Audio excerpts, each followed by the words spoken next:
अशोक खरात प्रकरणातील संबंधित महिलांवर सुद्धा कारवाई व्हावी अशी मागणी केली जाते.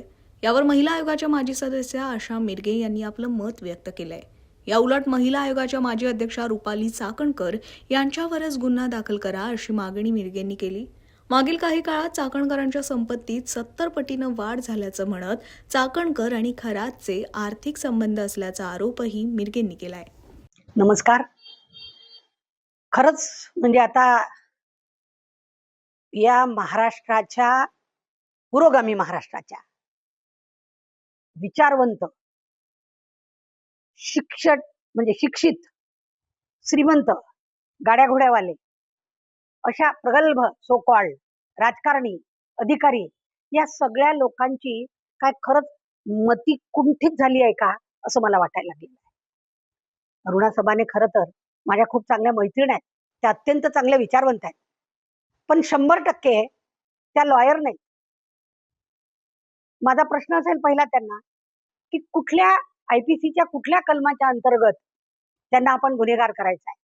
आणि माझी काळजी किंवा चिंता ही असेल की अशा पद्धतीनं या भोंदूबाबा खरातकडे स्वेच्छेने गेल्या महिलांवर जर आपण गुन्हे दाखल करत असू तर उद्या महिला ज्या ज्या ठिकाणी म्हणून जातात, म्हणजे दळणाची चक्की असो तर चक्कीवाला, सिलेंडर आणायला गेलो तर सिलेंडरवाला, किराणा आणायला गेलो तर किराणावाला, कपडे आणायला गेलो तर साडीवाला, डॉक्टरकडे गेलो तर डॉक्टर साहेब स्वतः, सोनोग्राफी करायला गेलो तर सोनोग्राफीवाला, भाजीवाल्याकडे गेलो तर भाजीवाला, या लोकांनी स्वेच्छेने आपण त्यांच्याकडे काहीतरी सर्व्हिसेस घ्यायला गेलेलो आहे म्हणून जर त्यांच्यावर गुन्हे दाखल होत असतील तर हे सगळेजण त्यांना मुक्त हस्ताने करायला म्हणजे त्यांच्यावर अत्याचार करायला मोकाट सुटतील. आता ते म्हणतील याच्याकडे स्वेच्छेने का गेल्या, तर हा स्वतःला भविष्यवेत्ता म्हणत होता, काहीतरी दगडगोटे देत होता अंगठ्यांमध्ये, काहीतरी पाणी प्यायला देत होता.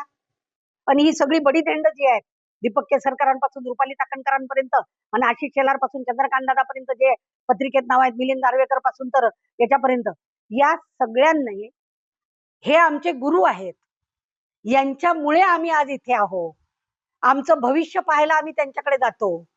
म्हणजे मला पक्की न्यूज आहे ही की पश्चिम महाराष्ट्रातला कोल्हापूरचा एक MLA फॉर्म कधी भरू, किती वाजता, सोबत कोणाला नेऊ, असे मेसेजेस आहेत बाबाचे आणि त्यांचे.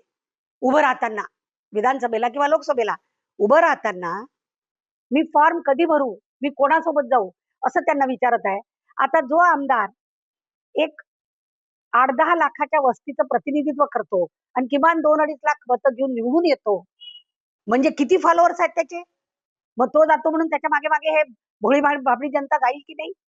आणि त्यांना जर असं गुन्हेगार करतो म्हटलं तर हे जे सगळे सर्व्हिस प्रोव्हायडर्स आहेत आपले, या सगळ्यांना सुद्धा त्यांच्याकडे येणाऱ्या महिलांवर अत्याचार करण्याची परमिशन देण्यासारखं होईल असं मला स्ट्रॉंगली वाटतं.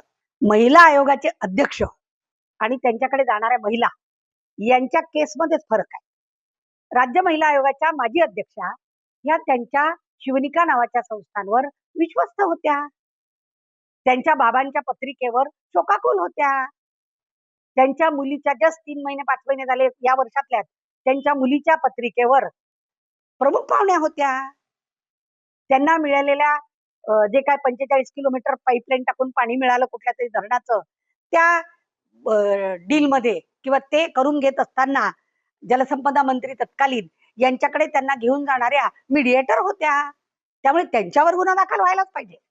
शिवाय त्यांची सगळी इस्टेट आतापर्यंत या 5-7 वर्षात 70 पटीनं वाढलेली आहे.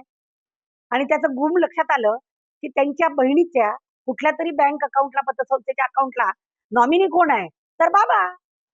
म्हणजे यांचे बाकीचे संबंध असतील किंवा नाही याबद्दल मी चर्चा करणार नाही, पण आर्थिक संबंध नक्की होते हे त्यांच्यातली देवाणघेवाण दाखवते आहे. जो चौधरी बाबाचा पार्टनर तोच चौधरी निलेश चाकणकरांचा पार्टनर आणि सोहम चाकणकरांचा पार्टनर आहे. म्हणजे त्यांचे कितीतरी धंदे एकत्र होते, कितीतरी संस्थांमध्ये ते एकत्र काम करत होते. सुषमाताईंनी तर लिस्टच वाचलेली आहे. त्यामुळे त्यांच्यावर गुन्हा दाखल व्हायलाच पाहिजे. पण बाकीच्या महिलांवर कुठल्या कलमा अंतर्गत आपण गुन्हा दाखल करणार याचंही उत्तर आपण कुठंतरी दिलं पाहिजे असं मला वाटतं.